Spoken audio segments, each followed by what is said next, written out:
story last night, about the fact that we have a sheriff in Arkansas who has taken a very public stand, in a formal stand.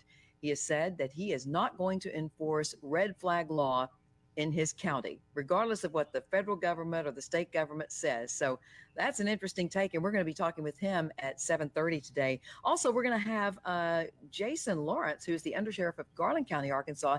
You know, when you talk about red flag laws and all the things that are wrong with those laws, whether you call them gun violence restraining order, red flag law, or extreme risk protection order, regardless of what you call it, it violates the First, Second, Fourth, Fifth, Sixth, and Eighth Amendment rights. And that's just the Bill of Rights issue. There are a number of other issues. But so when you take a stand against those laws, people obviously say, well, then what are we going to do about the mental health problem? And we have Jason Lawrence with the Garland County Sheriff's Department is going to talk about, you know, what police do run up against in dealing with mentally ill people on a daily basis. He and Sheriff Brown, I believe, are also going to talk about that. So great show coming up. But right now, let's get right to our guest of the hour, Iverson Jackson. Yeah, good to see you here today. Good to be back here with you again. Yes. So now, Iverson, for people that don't know, what is the African American Coalition of Arkansas? What do you guys do? Well, the African American Coalition of Arkansas, we are a part of the Republican Party. It's a statewide organization. And, how big is it? How many members? Probably now, haven't counted, maybe 50 members thereabout, and growing. Well, I'm going to join. I've got to join. I got to get to. You don't have to be an African American to be a member of the. Okay, all right. Our numbers are probably about even, or we may have more people that look like you than look like me. Okay, all right. But the thing is that we work for. It's not just like, you know, just a women's group, but anyone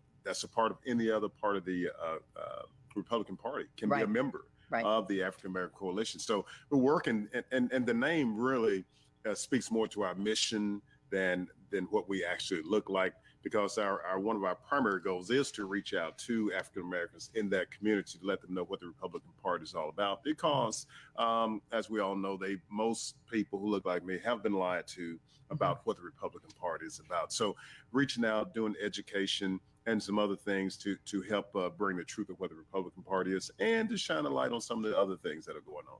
Right. So you have a big event coming up. Yes. Let's talk about that event and who all can come. Do you have to be a member to come? Give us a date, time, location, and what's the whole purpose behind it? Last time we were here, we were talking about the pre-event, which was the prayer breakfast, and we've already had that. We had the Lieutenant Governor there. Myself was the speaker, and we had that in Forest City. The mayor of Forest City, Cedric Williams, big supporter there, working to bring that community together and to really promote job growth, education growth, health, all those things that are important to everybody in life. It's not about what color your skin is. It's about having a good life. And so we're working with the smaller, I shouldn't say smaller, but with the cities there in the first district to help bring them into, let me say, we call it the Life-Changing Summit. Okay. That's what's coming up October the 5th. Life-Changing Summit. Life-Changing Summit. And we call it that because we actually mean to change people's life. You know, what is it that makes a person have a good life? We know in this country, having a good education is paramount. I mean, it's just very basic, but a lot of people don't have a good education. So we'll be stressing the importance of a good education. I can remember being in the military, and another officer, I was an officer, came up to me, and he looked like me. He said, maybe we should get some type of Black organization going in the military. And I said, why?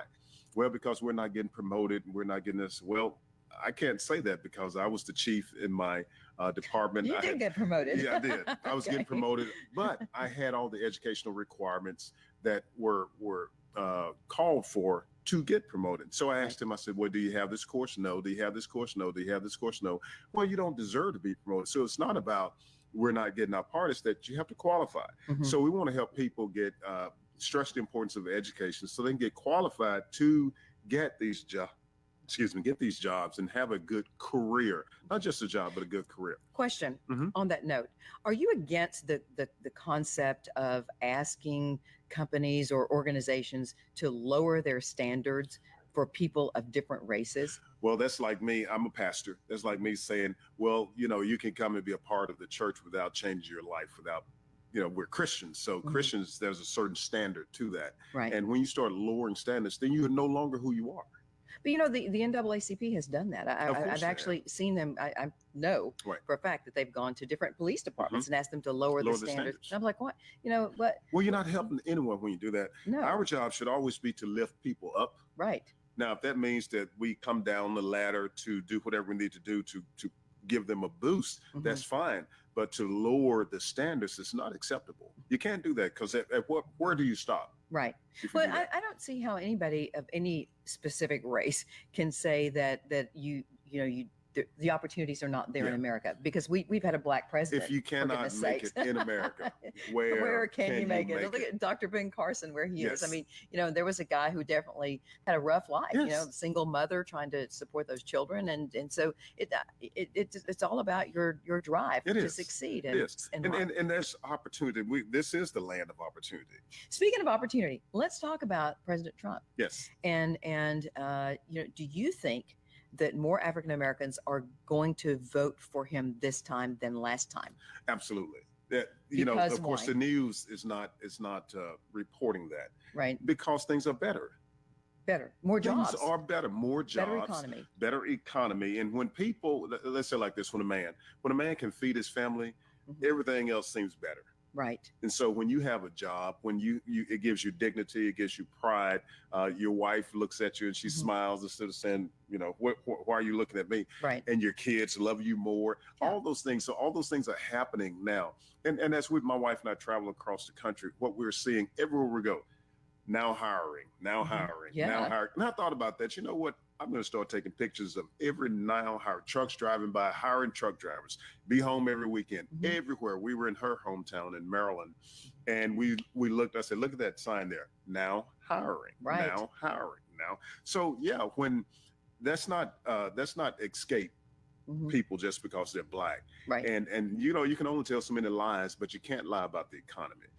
How do you get through to people who are just determined to stick with the narrative that if you're a black person, you have to vote Democrat because the Democrat Party protects us and takes care of us? How do you break through that barrier and say, start looking at facts instead of, you do just that. You do just that, Jan. You say, okay, why? What do you mean? If someone say to me, Trump is this, Trump's that. So what do you mean by that? You cause people to put facts to your rhetoric. You can't just allow people to just spew.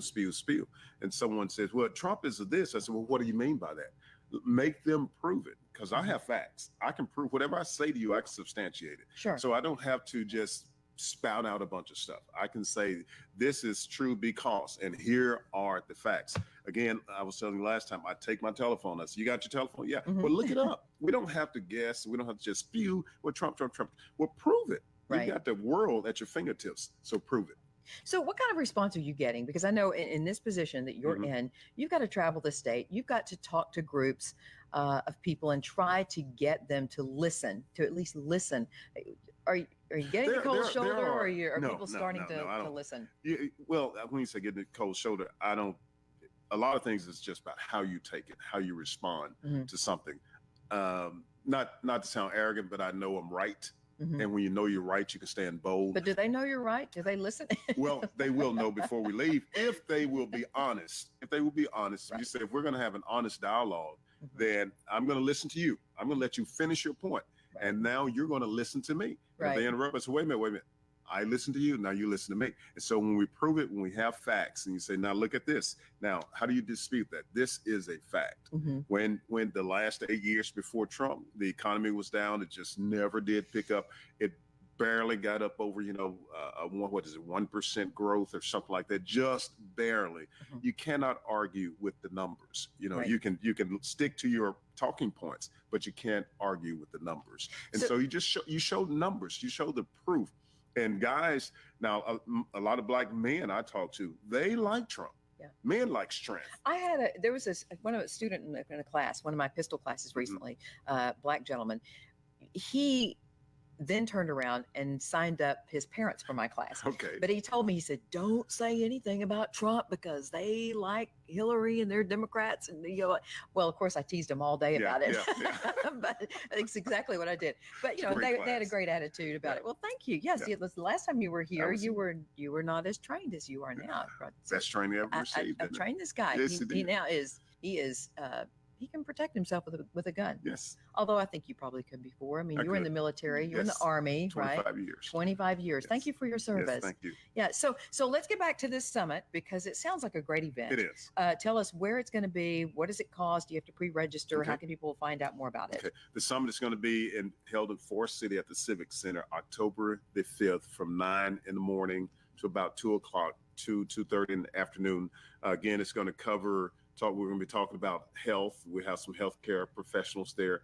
We're going to be talking about home ownership. In each area, we have professionals there. Is there a cost to attend? There's a cost to attend. I think it's $5 for students, $10 for adults. Okay. But there are scholarships available.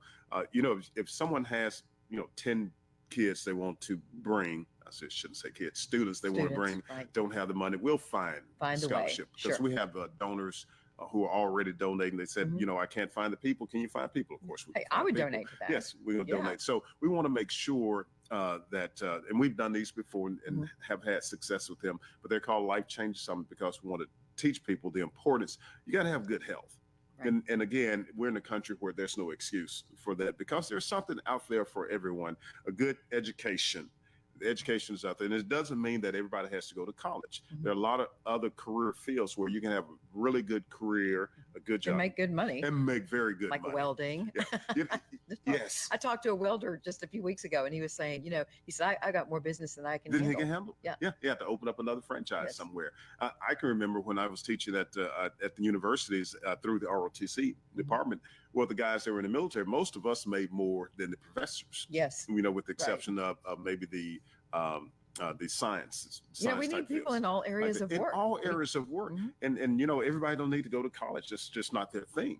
But you can make a lot of money doing those other things. So home ownership is big because we know wherever you have lots of home ownership, crime is lower. Families, you have more families that stay intact when you own your home versus renting. Neighborhoods that have more renters usually have more problems because owning a home, as I know it gives you pride. It gives you own a piece of the American dream, right? To own a home. This is something that belongs to you. And so you're going to work to take care of that. You're going to keep your yard clean, keep your grass. So we want to talk about home ownership. Not as difficult as some people think. Some people have just given up own the home because they've not been shown the proper way to do it. And how can people get in touch with you, or how can people get signed up for this summit? They can sign up by calling 501-438-5878, or they can email me, Iverson Jackson at att.net. Great. Now we're going to take a break. Okay. But when we come back, Iverson, I'm going to ask you some tough questions. Like, is Trump a racist? Oh. Fact versus fiction. Yeah. Why do most elites hate Trump? We're gonna ask you some of those toughies and others right after this break. Okay. So stay with us. And when we come back, folks, we've also, don't forget, second half of the show, we've got some amazing guests as well. We've got Mrs. Arkansas. We've got the sheriff now that's standing up and taking a national stand against red flag law, all kinds of good stuff. So stay with us.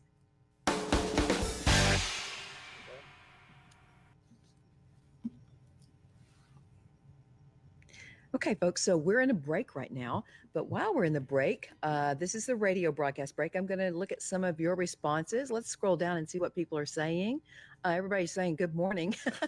Hey, it's hard to talk this early, okay? So, yeah, I see. I'm going to share some of your comments. Oh, from Niagara Falls. Wow. Really, Michael, look at that. From Niagara Falls, Michael says good morning. Let's scroll down here. Yeah, folks, any of you have some questions, feel free to ask them, and we might even ask Iverson. Yeah, I'd like to scroll through these. Morning Patriots. Morning Patriots. Yeah. Yes. Good morning, Iverson. Good morning. You go. Yeah. Yeah. And there's Brent Granger. Let's put Brent's up there. Brent's a regular viewer of Conduit. Great. So, wow. Reggie, be sure you give me a 30 seconds till we're back. Okay. So yeah, the interesting thing, folks. So I've got one earpiece in this ear that's letting me listen to what's going on over the broadcast in Radio Land. So I know that we're not stepping on a break. Okay. Oh, and we are back. 30 seconds to be back. Okay. So this is a little different than what you all usually get to watch because we're getting to be in the studio as well. Let me move that. Okay. So we are back with Iverson Jackson. And Iverson, if you missed the first part of the show and are just now joining us, Iverson is the president of the African American Coalition of Arkansas, which is a branch of the Republican Party of Arkansas. And he's doing some great work. If you would like to join that organization, how can people join? I know that you guys sent me a link at one time because I've got to do that. You don't, I'm going to do that to support. You got some great projects going on, but basically they are dispelling the lies that people in the African American community have been told about the Republican Party for years. And boy, there are a lot of those. They are a lot. And they're still, being told, for example, that Trump is a racist. President Trump is a racist. That is, I hear it every single day. And yet when you ask people, okay, show us one example, give me one statement that this president has ever made that is racist. Give us one action that he has ever been involved in that's ever racist. And the only thing you ever hear is, well,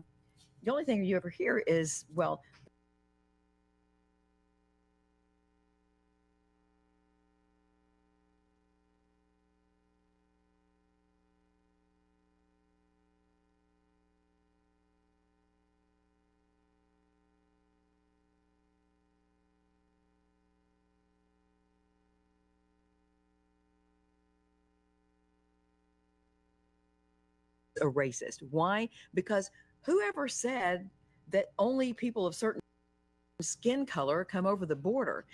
A border wall is a security issue, not a race issue. And so that's very foolish. Yeah. So is President Trump a racist?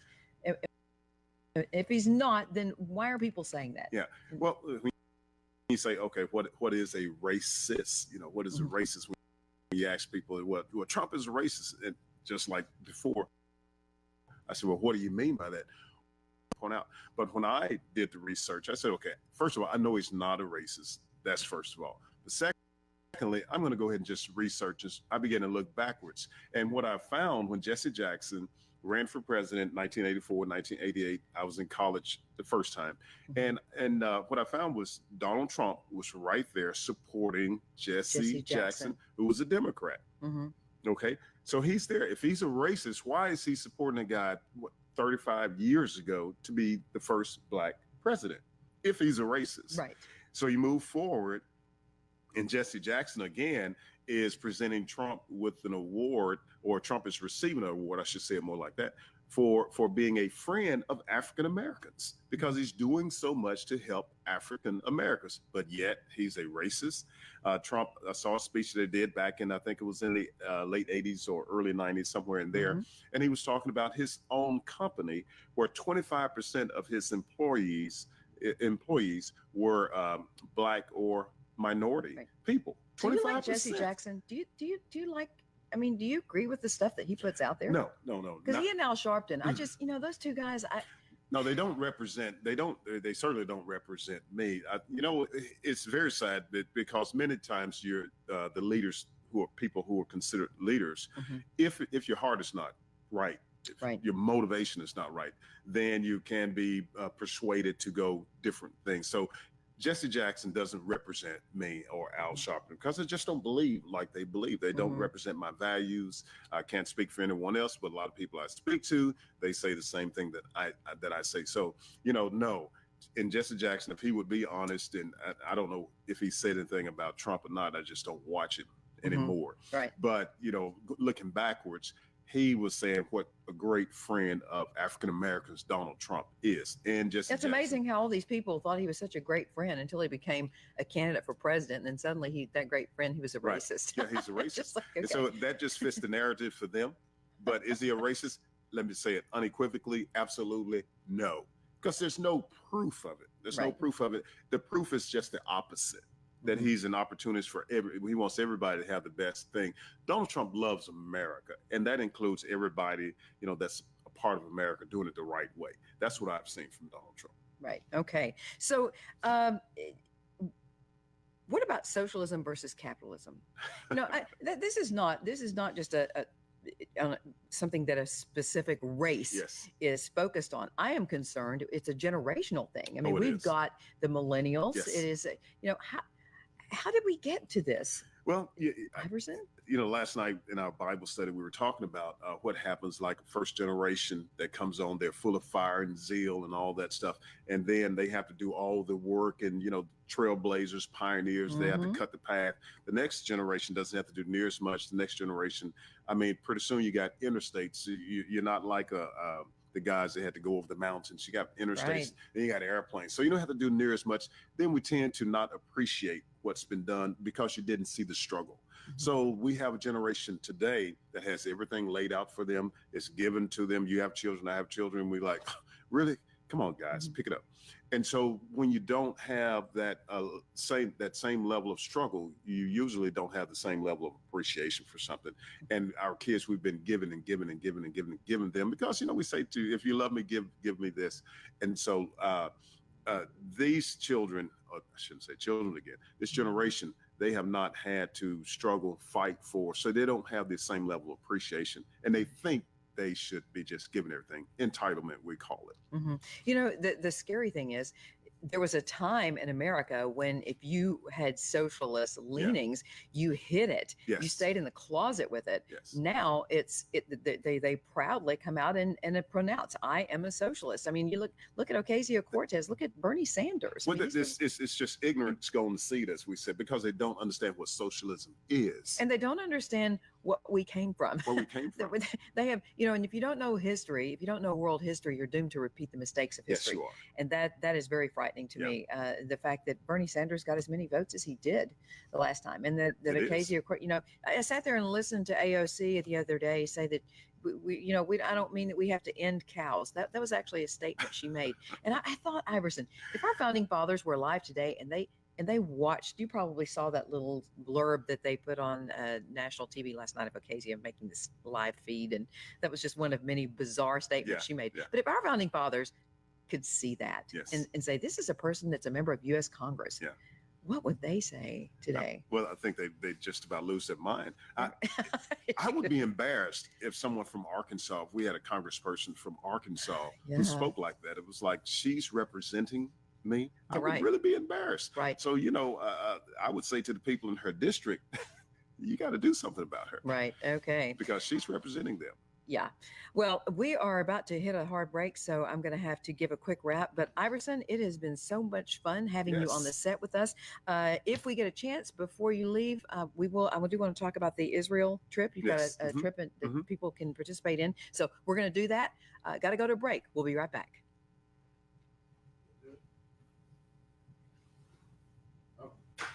Okay. So folks, in Facebook land, we are actually in a radio break right now, a commercial break. I'm going to listen to that and make sure I'm hearing. There's a delay there. So let's scroll down and see. Oh, yeah. We're talking about socialism. Trudy Smith says, I agree, Bob. Our history is censored in public schools, and it seems that all religions, I'm going to put that up there, Trudy. That's a great comment. Yeah. So we're in a 3-minute break, Reggie. Okay, good. So we can put up a few comments. Yeah, Trudy, that is so true. Dorothy Crockett says, hello, Iverson and Jan. There's Dorothy. Great to see you, Dorothy. And I saw that you made it to the Mississippi County event, which is what you were working on. And we're glad that you were healthy enough to make that. So good deal. Bob Bailey, I like this comment. He says that Venezuela is working model of what socialism is and that we can look to. Yeah. I tell you what, folks, Bob, that is so true, because when I was watching the videos of the Venezuelan people trying to rise up, and, they were facing government tanks and armed military people, and all they had was, they had rocks, rocks and, glass bottles they could throw. And that was it. And if nothing else, that's why you don't give up your guns. That's right. That's why you don't give up the Second Amendment. The Second Amendment is not about hunting. It's not about self-defense. It's about keeping tyranny at bay. That's why our founders gave us, they didn't give it to us, but they stated that particular amendment limiting the power of the government. They wanted the government to understand that keeping and bearing arms is a right, not a privilege. So yeah, let's scroll down here and see what some other folks are saying. Oh, look at that. Paula says you have a contagious smile. Well, thank you, Paula. This is so true. Lynn Johnson Farmer, Reggie says hi to you. Hi. Wayne Beach says tell Reggie hi. Yeah, Wayne, I can't believe you're not here with us. Lester, what was your career MOS in the Army? Michael wants to know. 91 Alpha. 91 Alpha? Maintenance officer. Maintenance officer. Okay. What's now is logistics officer. Okay, gotcha. Let's see what else here. Okay, let's see. There, Karen Boyd says, good morning. Good morning, Karen. She loves the African American Coalition. I bet she's a member. Yeah. What a great lineup today. You're right, Maria. This is a great lineup. This is going to be a good show. Yes, it is. Good morning, Brent. 1 minute out. So, folks, we got 1 more minute. Renee McKinney says, I may be in Florida now, but Arkansas is always home. Okay, Renee. Yeah. Hey, but you have no state income tax in Florida, so you're living high on the hog there right now. Nancy Dobbs Best of Jonesboro says, good morning. Good Nancy's morning. a school teacher. Right. She teaches students archery, and she took some kids to a national championship. Kristen Tall says, good morning. Good morning to you, Kristen. So, yeah, great to see everybody in this thread. So I'm going to scroll back up here, and let's hide that comment. And we are just a few seconds out from being at the end of the break. So Reggie, just give us a cue when we are back up, okay? You good? Yeah. Hey, and I also need you to check in 30 seconds. Check and see if Charlene Simon is outside trying to get in. My next guest.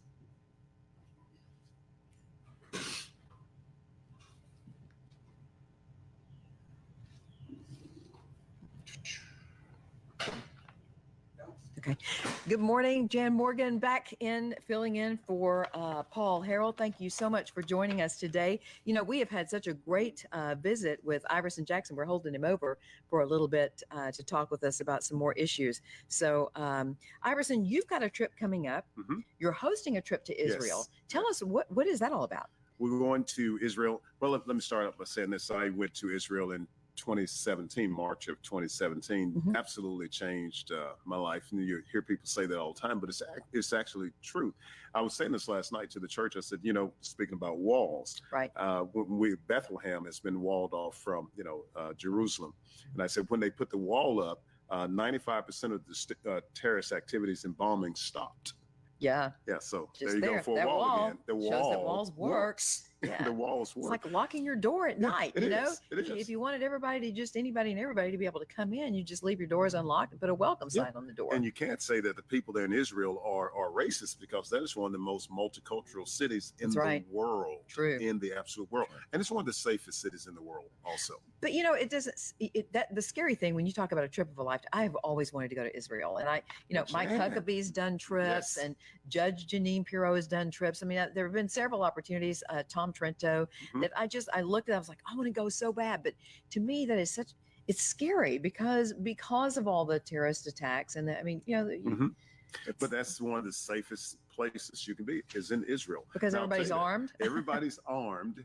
And when you see, it's funny because you'll see they're not kids again, but they're young folks, because when they come out of school, they have to go into the military there. Right. So you see little short ladies with guns almost dragging around, and they are loaded, you know, but they take their security very seriously. Yes. So it's a very safe place. People are very nice. Think about it. Tourism is their number one industry. So you're going to protect the thing that makes your country, your economy go. Right. So this trip to Israel will take place March the 2nd through the 11th, and we'll be flying out of Little Rock there. And so it's going to be a great time. 10 days. Everything is all inclusive. The only thing you have to pay for is your tips once you pay for your fare to get there. It's going to be a great time. We're going to all those different places. Every day we have a schedule that, shows you where you go, what you do. And for pastors, congregations, send your pastor. He'll come back a new man, and he's going to love it. The fruits there are unreal. When you read about it in the Old Testament, where they brought back the grapes that were the size of grapefruits, you really see that. You walk out your door and there are fruits just lying on the ground because of fruit trees everywhere. Yeah. 12 million Why can't olive we grow trees. fruit like that here? Well, you know what? The blessing of the Lord is truly on that place. And, if you want to look at that trip, you can go to, let's see, where's our information registration? Here. Yeah. Online? Online. Discovery Tours. Go to Discovery Tours. That number is 817-595-2700. And it's discoveryworldwideministries.com. And they'll have an icon there with our picture on it. Iverson, Mary Jackson. We got to talk about the cost because everybody, that's the first thing everybody wants to know. What is it going to cost? Yes. From Little Rock, if you're flying out of Little Rock, it's $4,999, $5,000 even. Does that include numbers. Everything? Everything. Includes everything. all your meals. All your meals. Okay. All your meals, everything but tips. If you want to leave tips. Leave tips. Ground costs. Hotels, there. Flights. Yes. Everything. That's all encompassing. All 5 stars. It's all first class. Wow. Everything is first class. I might have to do this one, Iverson. I just might have to. Okay. Yes. So great. So it's $499. Mm-hmm. Yeah. From Little Rock, ground cost, meaning if you pay for your own flight over there, it's $3,034. Some people have special deals and they can get with better airlines. Flight deals. They can get better flight over there. So that's it. And it's a great, again, 10 days from beginning to end. Right. We want to see all the places that you see in the scripture, places where Jesus walked. And the biggest thing, Jan, is your tour guide. Mm-hmm.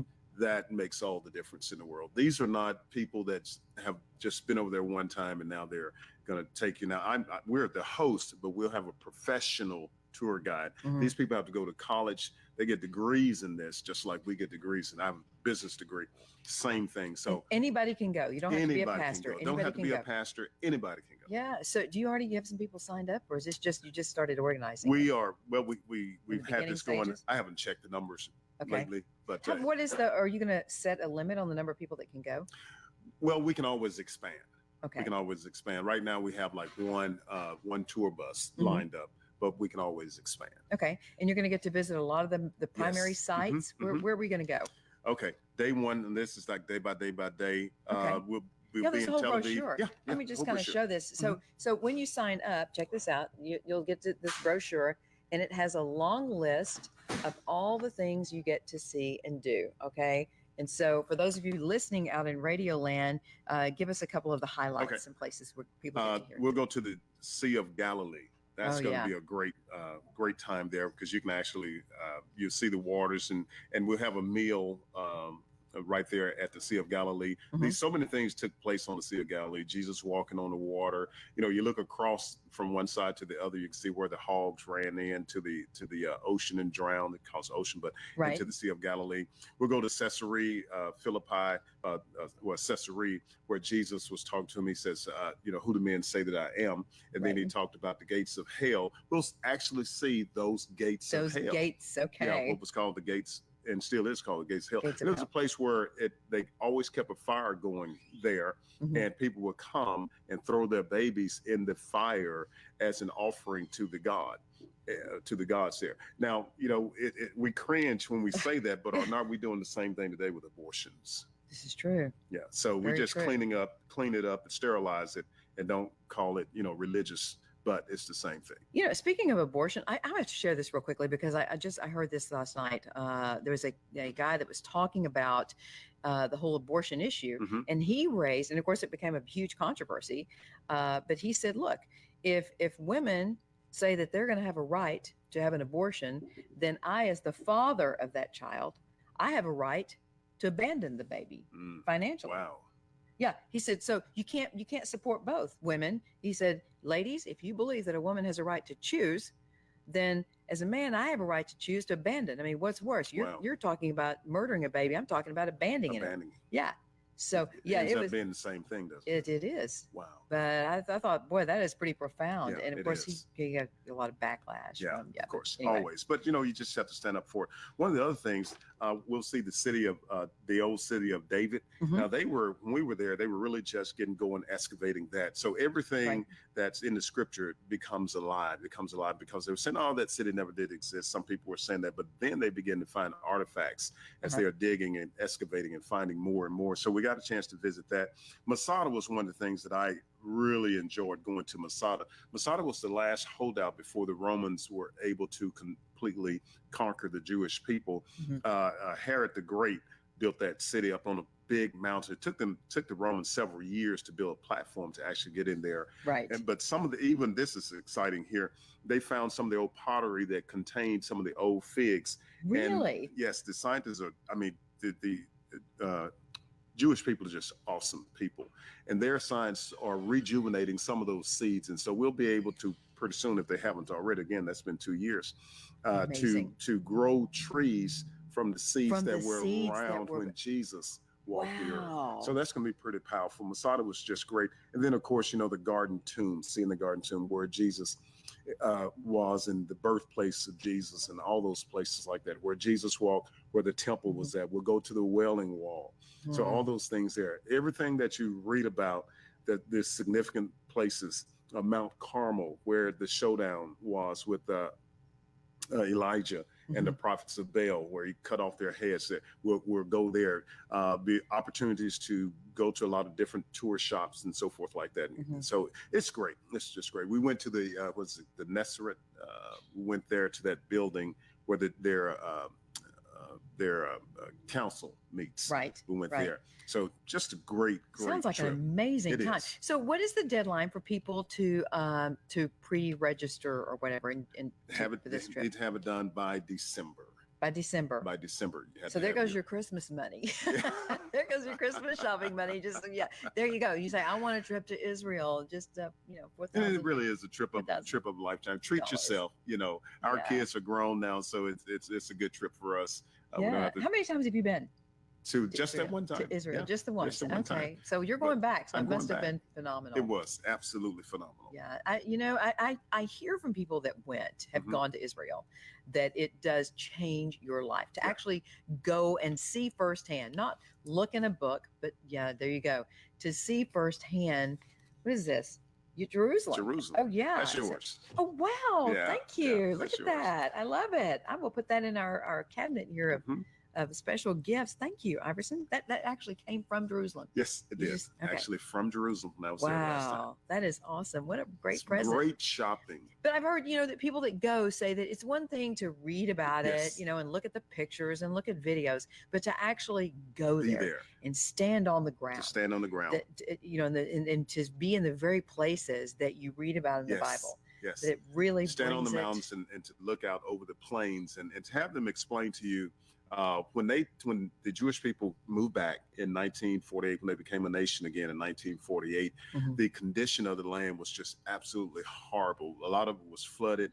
Right. The Arabs had allowed to just grow up and be nothing. Now you go there and everything is plush and it's green. It's growing. As I said, there are over 12 million olive trees there.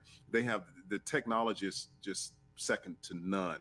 Mhm. So when you go there, and when you see it's really quite striking. You see the places where the Jewish people live, then you see where the Arab people live, and you see the blessing of the Lord is on the Jewish people because their communities are very different Yeah. than the Arab people. Right. And it's funny because the Arabs are always fighting with the Jewish people, but they buy 90% of their food from the Jewish people because they Mhm. can't grow anything. Is it true that when you walk around Israel that you see a lot of people with AR-15s and M16s that strapped over their shoulder carry everybody's arm there? Yes, Are they not? They are. Yeah. Well, the army people, their army, the Well, I've heard their Israeli school Defense teachers Force. are, and their women walk Mhm, around. I mean, mhm. just everybody. Yeah, the ones we saw, you'll see the guards, and again, because you're kept safe, and they love America. Mhm. They love America. Yeah. They love President Trump. I mean, absolutely love President Trump. I think they've even had a coin made for him, for President Trump. That's Think about all awesome. the presidents, and again, talking about a racist, Mhm. all the presidents that have promised to move the capital from Tel Aviv to Jerusalem, and he did it. right off the He spot. did it right off the spot. Yeah, And took a so- lot of flack for it. But He did. This is one of the reasons I love it. I love President Trump because he doesn't mind taking the flack. No, He can handle it. He's No, a big he's- boy. He can he's a tough handle it. guy. And man, I love that. You He's know, a man's man. he is. He He is. is. And I don't always agree on everything the president No, you does, don't have especially on to. the Second Amendment. But I don't think we're ever going to find an elected official that you're going to agree Yeah, with 100% of the time. But when you look at the big picture and the things that have happened in America since he became president, what are some of the most striking things that you've noticed? Besides, we've talked about the job situation Yes. and the Mhm. economy. I mean, if he just ran on the economy, it seems like, how could he not win re-election? But what are some other things that you've noticed? Some When positives. before in 2016, after he secured the nomination, Mhm. I went to New York. I got an invitation to go to New York to a lot of ministers did. There were about 900 there. So I didn't sit down with him like you and I are sitting here, Right. but I got to be in the audience and where some of the guys, national known ministers, were asking him questions. He didn't have any handlers. That was the first thing I said is he's going to have handlers. Had no handlers. No handlers. No handlers. He was just sitting there. He didn't even have notes. Right. This is true. He sat there and they asked him questions and he answered the questions. I was looking for two things. My former pastor was at that meeting. Okay. Yeah, he left impressed. Yes, I did too. So I was going to vote for him, but I was voting against Hillary. Right. I wanted a reason to vote for him because so I went to the meeting. Him. Yes, I went to the meeting and I want to know what he was going to do about the military because I knew our military had been decimated by the former president, and I want to know what he was going to do about Israel. Right. Those two things. Those two of my most important things to me. And he answered those questions honestly. He said, I'm going to allow the generals to be in charge of the military, which was, for a military guy, that was good news to me. And he said, he's going to stand with Israel. So he said some other things, but I left there a Trump supporter. Right. So I was now not voting against Hillary. I was voting for him. And that I was just excited about him when I left that meeting there. So getting to be there and see him in person, hearing him for myself, that's what sold me. One of the things that stands out to me, besides the economy, obviously, and the things that you've talked about, is our standing, the perception of America from around the world. I mean, we're getting respect again. Getting respect. Talk about being a man's man. Yes. That is so important to me that we finally had a Republican president with a backbone who would stand up and say, we're telling these other countries, look, if we're going to provide a military to protect you and your country, then the least you can do is pay us for it. Pay us for it. Yeah, absolutely. I mean, think about that. The reason some of these countries are starting to go to the left because they don't have anything else to do. If you had to protect yourself, like you said, we've been protecting them since the end of World War II. Right. We've been the police for the world. And that's very costly. Well, Iverson, only got about a minute and a half left. I want to know, is there anything that keeps you up at night? What is your biggest concern for America today? Well, nothing keeps me up at night. I sleep. I don't worry about it. But my biggest concern for America is that we are going left, leaving God. And the First Amendment, that's the reason this country was formed. Right. Freedom. People came here so they could worship freely. And as we can see in our culture, the further we move away from God, the more we move to the left, as we say, because socialism and communism, all those are godless systems, because they say that we don't need God. We'll be our own gods. And it, again, that's what decimated the Black community. It's when you bring in socialism to replace the father. You say government, the Black community, we don't need God anymore. The government's going to take care of us. And consequently, you don't need your husband. You don't need fathers. And it decimated the Black community, and it'll do it to any community. So that's the biggest thing I want to get across to people is we got to get away from the socialism, the communism, and all that type of thing. Get back to God and capitalism. Okay. Which just, it's a natural fit. Well, it has been such a pleasure. Time flies when I have you on. And so thank you so much. Now, real quickly, because we're running out of time, and I will post in this thread after this live, we will put a link up on my Facebook page for you to be able to register for this trip to Israel, as well as the big event they have coming up here in Arkansas in October. We'll put that information on my Facebook page. Thank you so much for joining us, Iverson. We have got to take a break, but when we come back, Mrs. Arkansas, Top 15, Mrs. America. Yes, you're going to love her. Charlene Simon coming up after the break. Stay tuned. Okay. Thank you. Too quickly again. I know it did. So you're going to leave that with me? Good. So for those of you who are interested in this, now, while we're in a break, once again, for those of you on Facebook, things are a little different. We, because there are commercials playing right now on all the radio stations. We're in a 3-minute break. So you get to see behind the scenes stuff. So Charlene, you want to come join me and have a seat? It's a hot seat for real. Yeah. And I see our other two people are in the lobby. Good deal. Okay. You look gorgeous. I was afraid you'd overslept. Oh my goodness. Okay. Wonderful. Yeah. So can't wait to find out about this trip, and your pictures are gorgeous. Thank you. Oh my gosh. Thank you. Just a tiny bit that way. Yeah. Just want to make sure that we got you close enough to the mic, though. There. Talk for me, Charlene. Let me make sure I can hear you. You good? And clear. How's this? Good. Can you hear me Very good? good. Yes. Awesome. Wonderful. Okay. So, folks, for those of you who are watching in Facebook land, see the people in radio land can't hear us, but yeah. So Bob Bailey says, I'm really liking this guy. Yes, Iverson Jackson is amazing, Bob. You need to join his Facebook page. And he speaks at a lot of Republican events, very involved in the Republican Party, very much a conservative and a great guy. Let's see here.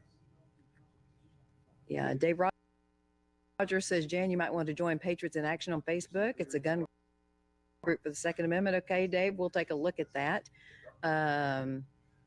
Yeah, there are too many historic Christian places to visit. Yes. So I think you should definitely check on that, Doug. You may want to make that trip. I'm really seriously thinking about it. Karen Boyd says that her church, Lake Valley Community Church, is going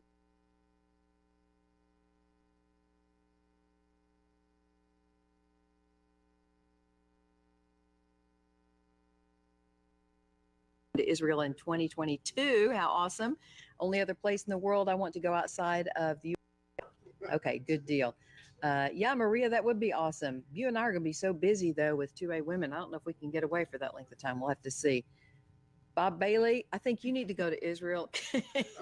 You have an FFL. You could actually, I don't know if you could carry any firearms in there. That's the only thing that concerns me is going somewhere unarmed. That's, yeah. So Trudy says that wonder how many Democrats live in houses with walls around them. Inquiring minds want to know. Yeah, we were talking about the border wall and security. It is a security issue. It's not a race issue at all. Yeah, Brenda Vassar-Taylor says, thank you for filling in for Paul. Great show. Thank you, Brenda. Appreciate that. Always enjoy doing what I can to help out Conduit. Yeah. Bob Bailey says, Iverson gets it. Of course he gets it. Yes, he does. Yeah, Iverson needs his own show. Lane Harris, and Lane, I believe, is in Georgia. She is with 2A Women as well. She says, have to head out for daycare. It's Conduit News Radio. Well, she'll listen and drive. So, yeah, Lane is also, she runs a daycare center. Yeah. Brent Granger, when is the event in Forest City again? Okay.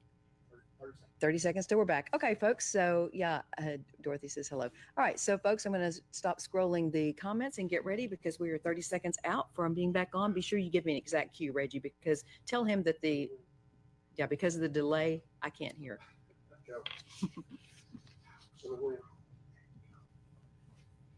Okay, welcome back. Jan Morgan filling in for Paul Harrell, and I am so excited about our next guest. Charlene Simon is the reigning Mrs. Arkansas. Now, notice I didn't say Miss, I said Mrs. That means that you're married. I'm married. There actually is a Mrs. Arkansas, and she just returned literally yesterday from Las Vegas. Last night, yes, from competing in the Mrs. America pageant, where she came in top 15. Yep. That's amazing. That's, you talk about how many contestants, 50 something contestants. We had 52. So we have all 50 states, District of Columbia. And then the organization brings in the runner-up to every single state pageant that has the most votes. Right. So okay. We had 52 women there total. Wow. Mm-hmm. Well, I can tell you, and if you ever get a chance, you might want to go to Charlene Simon, SIMON, CHARLENE. Look at her Facebook page. The pictures are just gorgeous. Wow. So, first of all, what inspired you to get involved and participate in a Mrs. Arkansas pageant? I know, it's so crazy. It's so opposite of what I do on a daily basis. Because you're a businesswoman. I'm a businesswoman. She's much more than a pretty face. This lady is an amazing entrepreneur. How many businesses do you own? I stopped counting at, I think, like 6. 6 in Arkansas, right. Are all of them in Hot Springs? Or? So we have, many of them are in Hot Springs. We have, I think, 4. And they started here, but they've now kind of migrated throughout the country. So our main business is a Bath and Body company, and it's in multiple states. Yes, the US. and yes, and her family also owns the famous Fat Bottom Girl Cupcakes in Hot Springs, Arkansas, and oh my goodness, I tell everybody who comes to my facility who is from out of town or out of state, I say, you got to go to downtown Hot Springs and go to Fat Bottom Girl Cupcakes because they're amazing. But okay, so back to you. What inspired you to get into Miss Arkansas pageant? So I've always just been intrigued by pageantry, just I never really understood it. So, and it's because it's the complete opposite of what I do. I had several friends that do it. And then our director has been a friend of mine for years. And I've always supported other queens. I've, given them contestant gifts or donated to the organization. Sponsor them. It's just something personally, intrinsically that I've just been drawn to, and I don't know what it was. So 2 years ago, I competed and I loved it. I love competition, obviously being a business owner. And to me, it's a weird kind of sport. And I know that's a weird way to say it, but I just love the competition with yourself, the competition with, it's like your golf swing. You can always get it better and better. Right. So competing in a pageant, we have women that do this multiple times, and it's just, it can be for yourself, but the effects that it has on the community is like a ripple effect over and over again. And I think that's what I love about it. So you can have this competition with yourself, you can have this sisterhood with other pageant girls, and then your community involvement. I mean, this title has allowed me to get in front of so many places I might not have ever been able to talk to. Yeah. So you didn't win the first year, but you won. How did it feel when you were actually crowned Mrs. Arkansas? It was like a dream come true, because you're competing, and you want this. It doesn't define you whether you win or lose. I said that. And the only reason I competed the second time was because I missed the sisterhood of it. I missed my friends that were doing it, and I was watching them, and I really just enjoyed. I don't want to use the word sport of it, but it is a sport. It is something that, it builds your confidence. I was 250 pounds most of my life. A lot of people don't know that about me. I don't really spread that around. I cannot even imagine. I can't even see that. How you could, So I was. And so to me, I think that was a little bit of like proving to myself that it's okay to be who I am. So now all the women watching want to know, so how did you lose that weight? I mean, I just really had to get my diet under control. I love to work out now. I love making it important to me that was not that it was bad. I look at it now and I was like, I wasn't this terrible person just because I was overweight. I wasn't happy with being overweight. And now I saw your swimsuit pictures at Mrs. America. You looked awesome. Thank you. Yeah. I would say I would not define myself as pageant perfect, because, there is kind of a look that a lot of the pageants still go for, but I was proud of myself. And I don't look at those, 10 years ago, I would have looked at those pictures and tore myself apart. Right. And now I look at it and I'm like, look at you go, look how far you come. I'm proud of the cellulite. I'm proud of the, little saggy arms. So you go to Las Vegas and you were there for what, 2 weeks? I was there for 12 days. 12 days. Tell us about the competition. What are the categories you had to compete in? Did you have to go through interview? Yes. So your categories you compete in is interview. That's 50% of your score. So you have to be able because you have to be an ambassador for your state and for the country. For the country, exactly.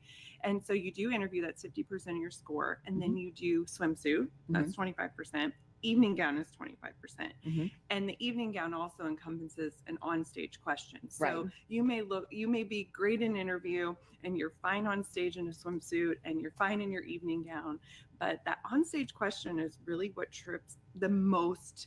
You don't get to know the questions in advance. You don't get to know it in advance. They can ask you anything. They can ask you anything. So you're standing up there and, thankfully they're a little easier than like Miss America asks. They get political. They kind of get polarizing.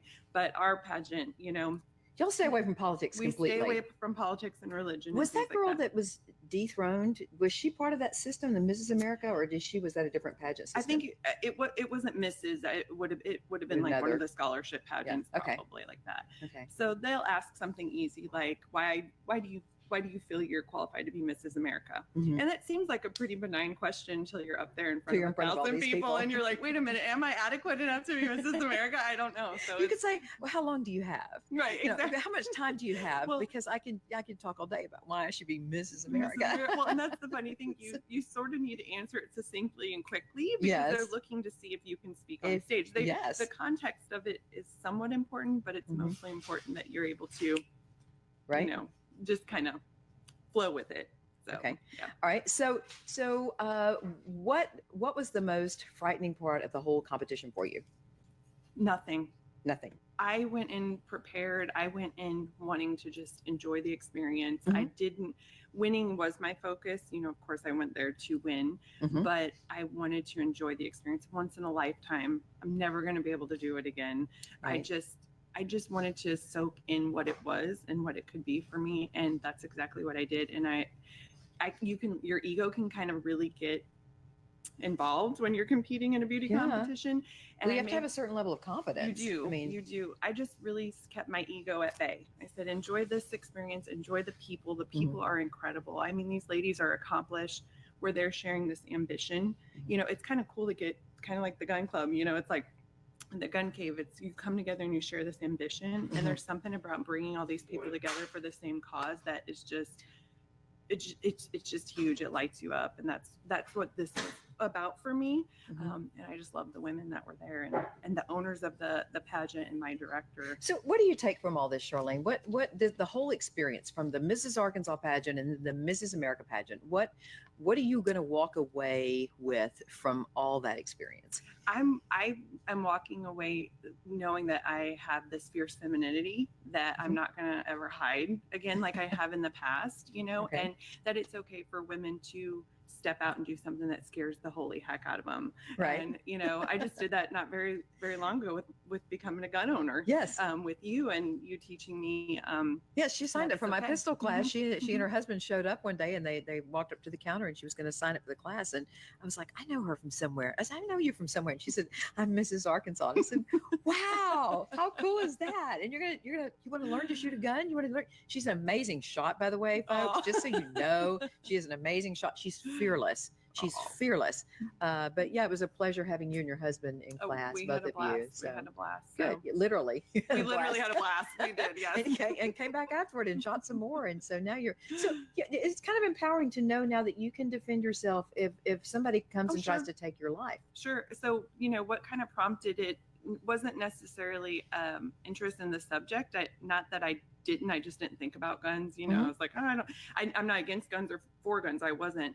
And I was just like, oh, people can have guns and I cannot have a gun. It doesn't matter. Right. But we were robbed twice in 1 month. And that kind of instilled robbed at gunpoint? No, just like our home. And our personal property. Wow. And so to me, I was like, I don't want to be unprotected. I felt so vulnerable. Yes. And so, you know, getting armed and more importantly, learning how being educated on the gun, like going out willy-nilly buying a gun and having it in your pocket's one thing, but to come here and to be educated on how to use it, it was very empowering to me. So now when does your reign end? So we crowned the next Mrs. Arkansas November 9th of this year. So you've got a few months. I have 2 more months left to be Mrs. Arkansas. So do you get to keep the crown though, right? I do. I pretty much sewed this to my scalp when I first got it. So, okay. I pretty much had it sewed to my scalp. So I get to keep this, you know, and my sash, which is very worn and dirty, and we've had a lot of appearances. I was just thinking it looks amazing considering all the competition you've been through. You should have saw it new, but it's pretty worn. Yeah. So if a woman's out there watching this and saying, you know, that sounds like a lot of fun, and I could stand to gain a little confidence, you would recommend? I would completely recommend, and especially if it's out of your wheelhouse. What is the age range? So as long as you're over 18, and that's it.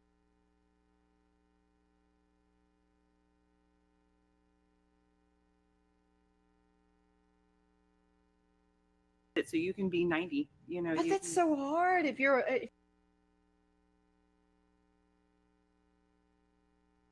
older chick, like in your 40s or 50s, and you got a 20.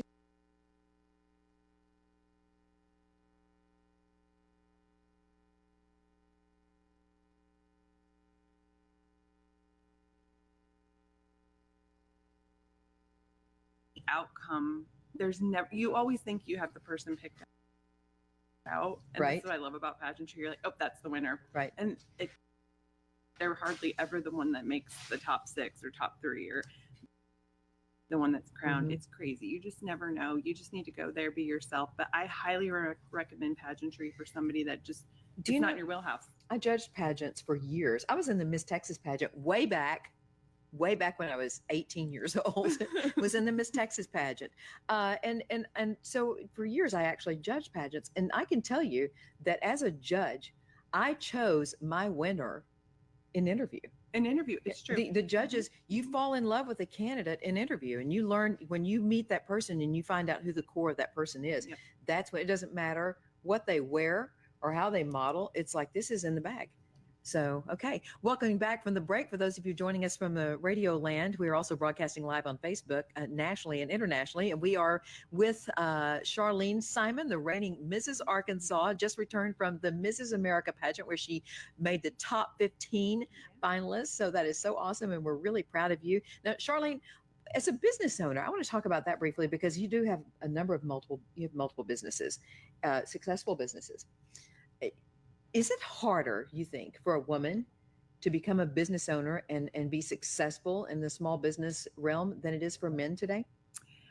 I know that's something that kind of as a talk. I have never, ever let that get in my way. Mm-hmm. I've never let that stigma of women earning less or women not able to do, define what I'm capable of. Right. I have a real my husband and I have been married since I was 15 and he was 17. Okay. And he is always, you can do this. He has never said you can't, don't do this, don't stop this. Right. And so I don't know, I've never noticed it, but I've never allowed it to enter my path. I've just plowed through kind of whatever. And I think that's part of it. If you let it kind of get in your way. So you believe in facing your fears. Oh, for sure. To conquer them, for rather sure. than letting fear stop you. Because I know I wouldn't have this on my head. Yeah, there you go. A lot of women out there, a lot of men. You're stepping out into owning your own business. It's a scary thing. It's a scary venture. It's scary, and the failure rate is very high. And as successful as we've been, there's been several times that I've looked my husband in the eye and said, I cannot go on another minute. And then I wake up the next day, I'm like, who am I kidding? I love this. I love this. I love this. Beat me, The thing that people need to know about you, and one of the things that impressed me is once you signed up for my pistol class, I went to your Facebook page. I'm looking to see who is this woman, and I saw the articles written about you as an entrepreneur. Not Mrs. Arkansas, but a businesswoman, a successful small businesswoman, and there were pictures of you on the floor actually mixing your products. That to sell the waxes or whatever to sell in your store. And I was like, she doesn't hire somebody to do all the work. She's down there in the floor getting her hands dirty. And that's what being a business owner is, especially if you're a small business. Yeah. We have about 100 employees throughout the U.S. and we do our warehouse. Our manufacturing facility is in Hot Springs, which is so cool. And we have about 12 people that make stuff. But like I'm leaving here and changing into my warehouse clothes and my hairnet. And I'm leaving here and changing into my gun range clothes, my strap on a pistol and my jeans and my boots. And so. But I still like to be I love hard work. I love labor. I love sweat, And so even though we're buzzing and they're making sure things are getting out there, I love to go in and still make and just to feel what it feels like to be in the hum of the business part. Right. So, yeah. Well, I tell you what, I am so excited that you are here with us. And Charlene, best of luck. I'm going to be sad when you give up your crown. Congratulations on your win. Thank you for having me. Yeah. And so let us know now if people are out there watching this and they say, well, we want her to come speak to our civic group or our ladies organization or whatever. How can they get in touch with you to book you? They can book me. So my director handles all of my bookings. So you can go to mrsarkansas.org. .org. Okay. Yeah, O-R-G. So you go to mrsarkansas.org and you can, there's a spot on there where you can get in touch with my director and see when and what is available. And I hardly ever say no to a booking. So. Okay, good deal. Well, congratulations. I look forward to seeing you back out here at the range with your gun practicing too. Yes, I will be here. All right, thank you, Charlene. Thank you. Okay, so that was Charlene Simon, the reigning Mrs. Arkansas. Our next guest is another amazing. You took an idea and turned it into a national women's shooting league. Tell us, for people that don't know, what is the Well-Armed Woman all about? Well, I like that shirt. There she is. The Well-Armed Woman is a couple of things. One, it's a national resource for all women who are curious about owning a gun for self-protection or even more seasoned for training tips and things like that. So that is the wellarmedwoman.com. And we also have a nonprofit, which is the Well-Armed Women Shooting Chapters. And that organization was really born out of what I heard from women. I heard that they were uncomfortable going to the range, a little intimidated, and thought, well, maybe if women got together and got to go shoot together and train together, that would help alleviate that. So we started that program, and boy, it took off. Women just volunteered from all over the country and to lead the groups. And so these groups meet monthly in about 375 ranges across the country.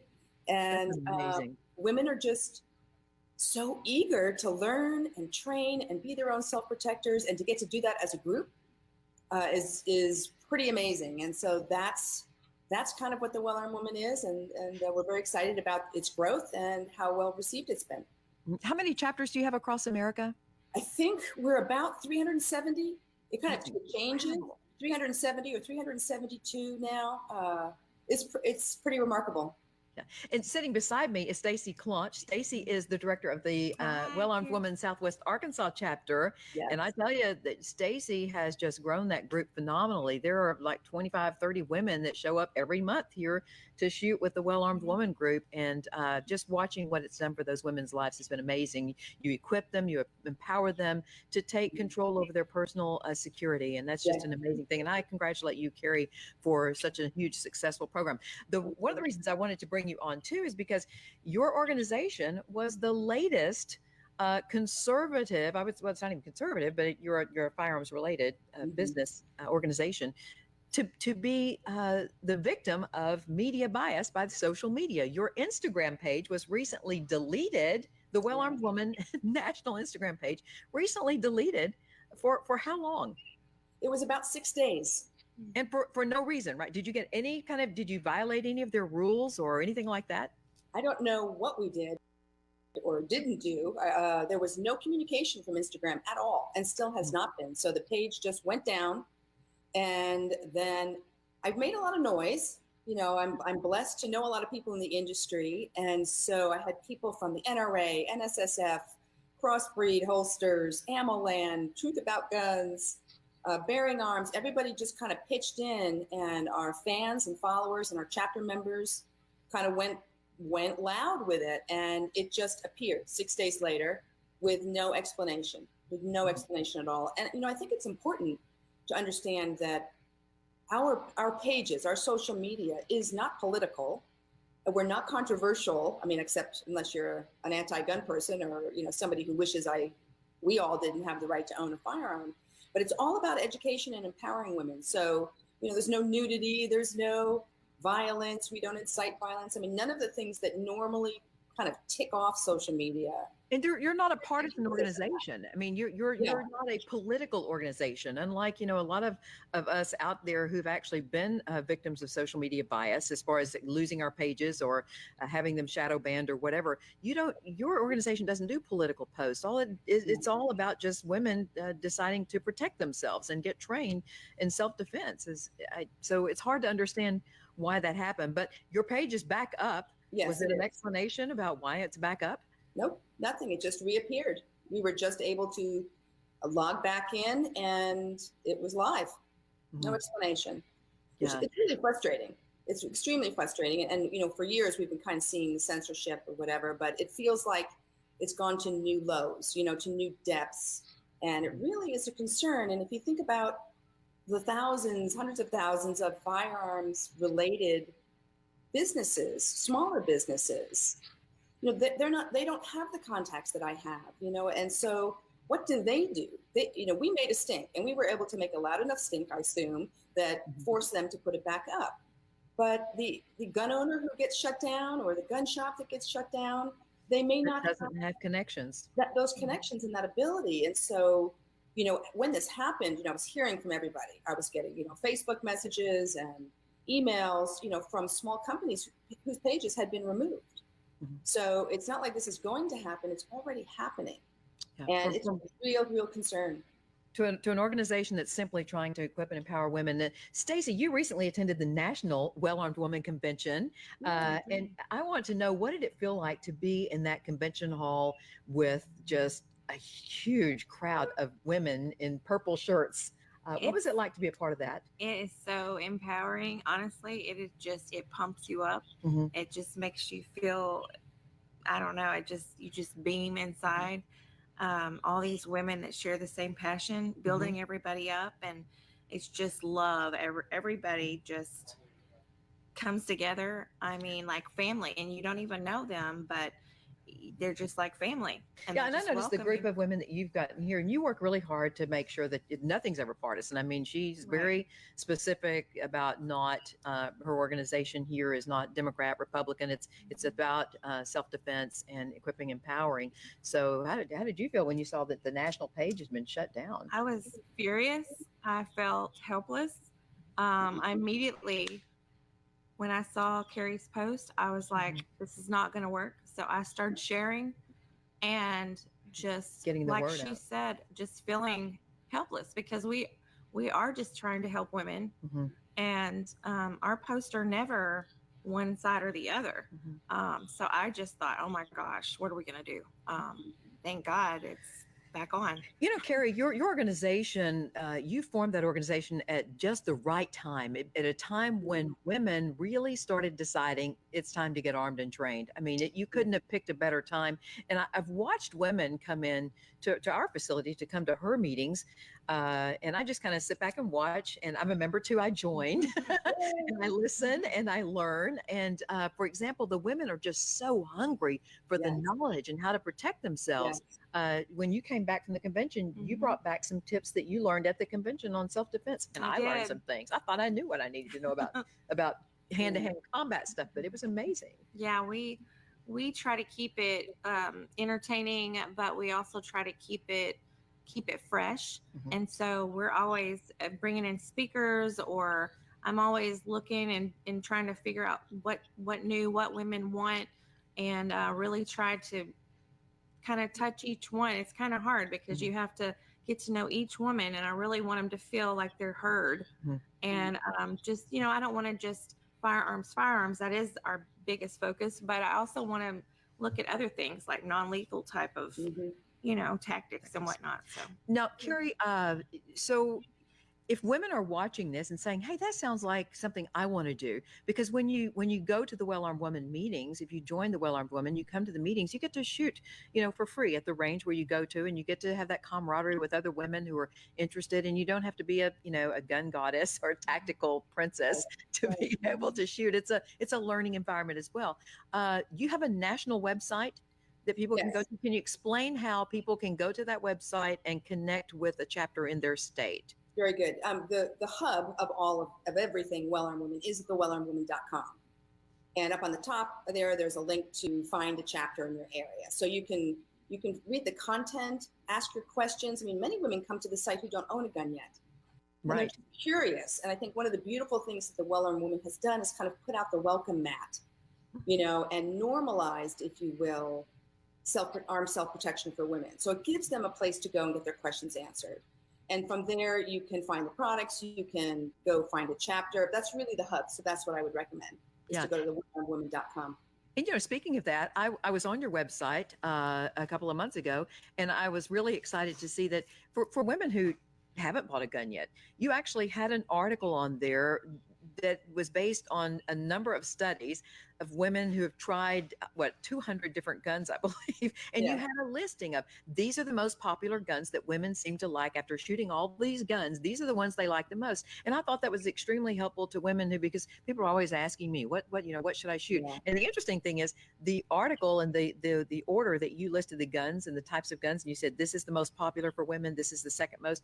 That actually was right in line with the women who take my classes here. Oh, very good. And what they end up choosing. Very good. That's the most, there's two questions. Well, there's really three questions that we deal with on a daily basis. One is which gun, what gun? And there's no right gun for every woman. So you have to kind of think about it, try some, go to the ranges, rent them and get your hands on them. It's like a shoe or a bra. You've got to pick out your own because it's got to fit and be comfortable, and you have to be able to use it properly. And the second question is, how do I carry it? Right. So, we get into that whole topic of holsters, which holsters. This is how I dress. I'm a larger woman. I'm a skinnier woman. And we go through all of that and then have the holsters to help them with that. And then the third is, where can I shoot? Who can I shoot with? I need to connect with an instructor or a chapter so that I can begin my journey. And so those are the three things that we deal with every single day. Carrie, thank you so much for joining us. I am thrilled that your website is back up, your Instagram account is back up rather, and we're going to keep an eye on the Well-Armed Woman. I think that you're just going to continue to grow, and we're excited about what you all are doing, and thank you for that. Thank you. Thanks for having me on. Thanks to Stacy and the 1,000 women across the country that do what she does. They're the ones that make this thing really just magical. Okay. We'll be back, folks, with more Conduit News after this break. Stay tuned. Okay. So we are in a break right now. Carrie, I'm going to move you out.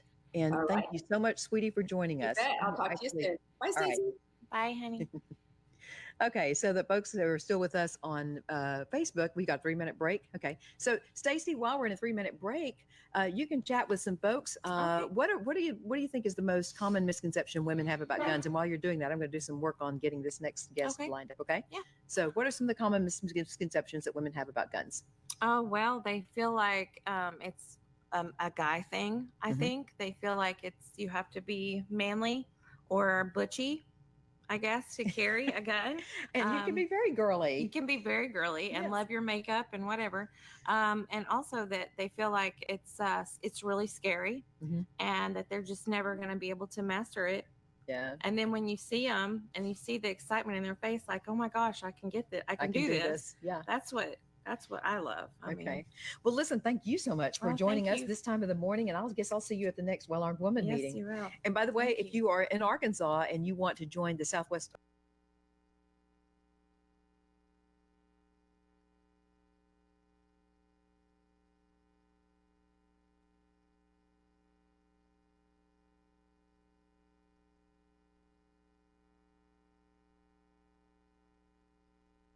or the South Arkansas chapter of the Well-Armed Woman, we have the brochures here and everything you need to know to get the info to connect. Okay. So, Chris, I'm going to, actually, Jason, I'm going to have you move to the side. Yeah, I'm going to bring him on first. Yes, ma'am. And then I'm going to have you sit in and close it out. Okay, you'll do the last 15 minutes with us. Okay, yeah. So, all right, Chris, getting ready to bring you on. And Reggie, be sure to give me a cue. Are you on with Joe? So you can give us a cue when we're up, when we are back on the air. Okay. Okay, so folks out there in Facebook land, just so you know, we are in a radio break, and that's why we're doing some just kind of behind the scenes talking. And Chris Brown is going to be joining us, Sheriff Brown. And boy, am I excited about what you're doing, Chris. This is going to be fun. I'm not going to read your whole statement because I'm going to let you just talk about it.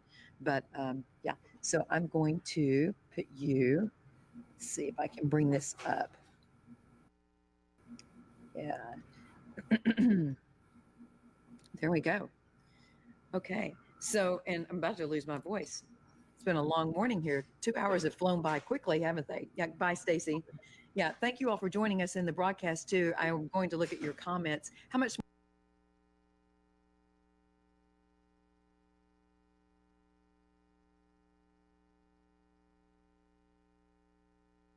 more time do I have, Reggie? I'm going to take a few comments here. Got a little time? Okay. So let's go back into the comment thread from here. We've got, Bobby Williams says, good morning, Don Yingling. I'm going to move up here. A lot of folks commenting. I can't share some of those. Yeah, we've got the Israel trip. What is 30 seconds till we're back on? Okay. So. Jay, you need to call me? No, I've got you, Chris. No, you're on. We're going to. Oh, okay, good deal. I need you to do that. Let me do that real quickly. Here we go. Let me do this. Okay.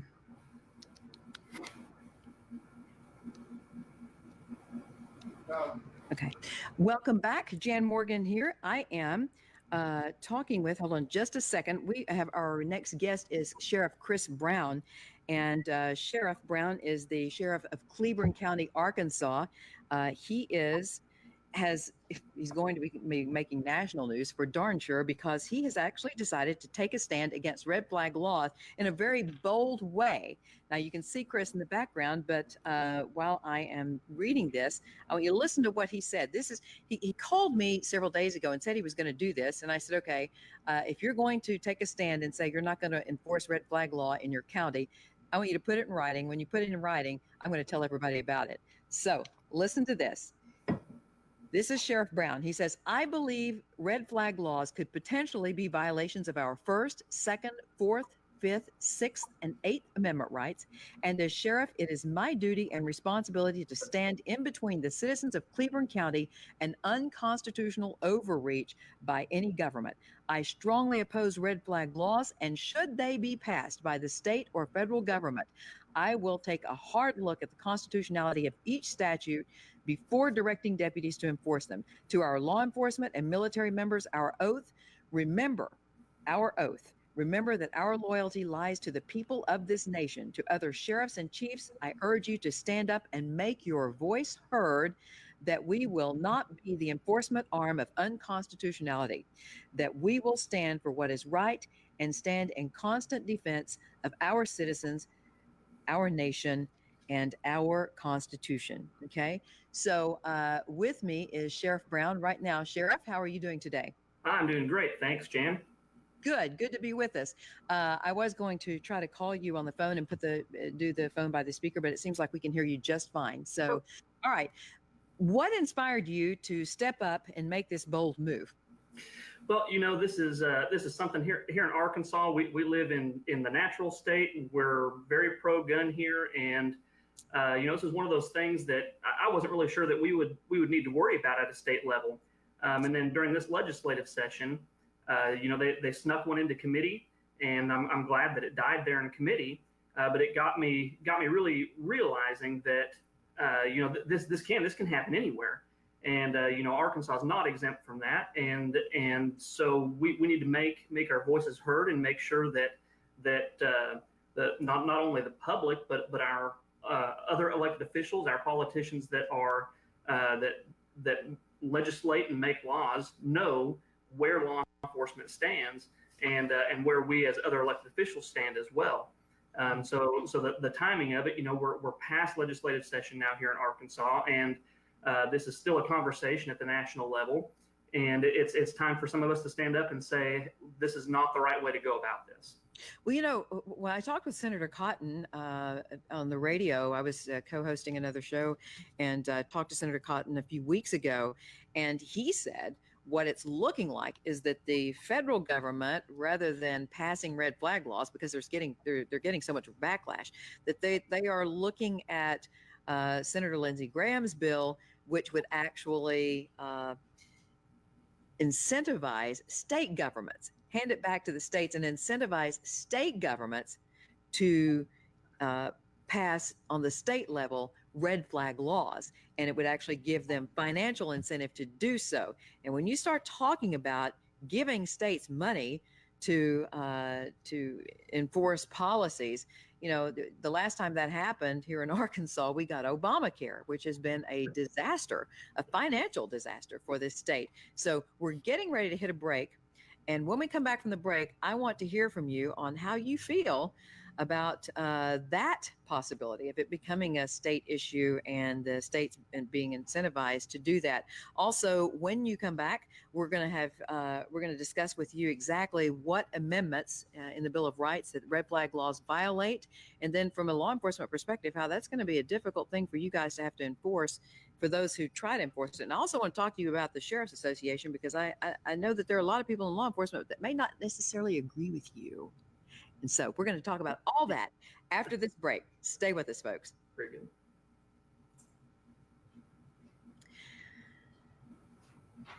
good. Okay, so we are in a break. For those of you watching in Facebook land, Chris, I'm going to go ahead and continue talking with you in the break, but I don't want to cover any of the major stuff that we just covered, because I want to make sure that the people that are listening out on all the radio stations hear it. But this has been a pretty 3-minute break? Good. So we got 3 minutes to chat with you. So I may have to go back and ask some more questions, but are you getting a backlash? Are you feeling or hearing any backlash from other people in law enforcement for taking this stand? Not over this yet, and I expect there to be some after. We've got the letter scheduled to post about 7:50 this morning to my Facebook page, and so I expect some backlash for that. I can tell you, I've taken backlash for my stance on some things in the past. Back in March, we had a bill here in legislature that was talking about doing away with gun-free zones, which I'm very much for, and so we get an email, and we may have to discuss this again about the Sheriff's Association, but they sent out an email asking where everybody stands on the bill. And I sent back, hey, I'm all for this. I'm for doing away with the gun-free zones. I think that's a good thing. Yeah. And I start to get responses. It's like one big group email. So as other people start to respond, I was in D.C., and I was standing in George Washington's living room. And as I open up these responses, it's, I oppose this. I oppose this. This is not a good idea. I don't agree with this. Why is it people in law enforcement feel that way? I don't understand. How is eliminating gun-free zones make us less safe? I think it's the misconception of.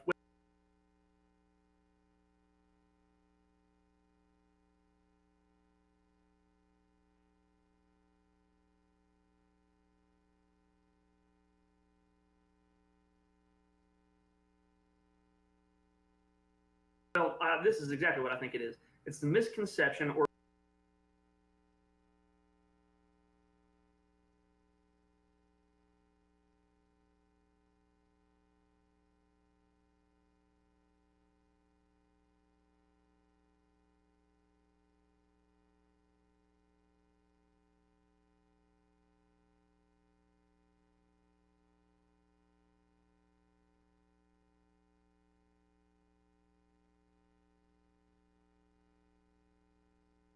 as a business owner if you want, but it cleared the way in some government buildings where people don't have to go disarmed or don't have to pay for a permission slip to carry. Right. So anyway, my whole position on that is any kind of restriction along those lines that require people to get a permit and take a class to pay for all that, it discriminates against financially disadvantaged people. Not everybody can afford to do that. And it really makes it a privilege instead of a right. Exactly. So we are coming back from the break. Sheriff, if you'll hold on just a second, I want to pause, and then we are going to be coming back on with all the radio stations as well. So just hang tight just a second, okay?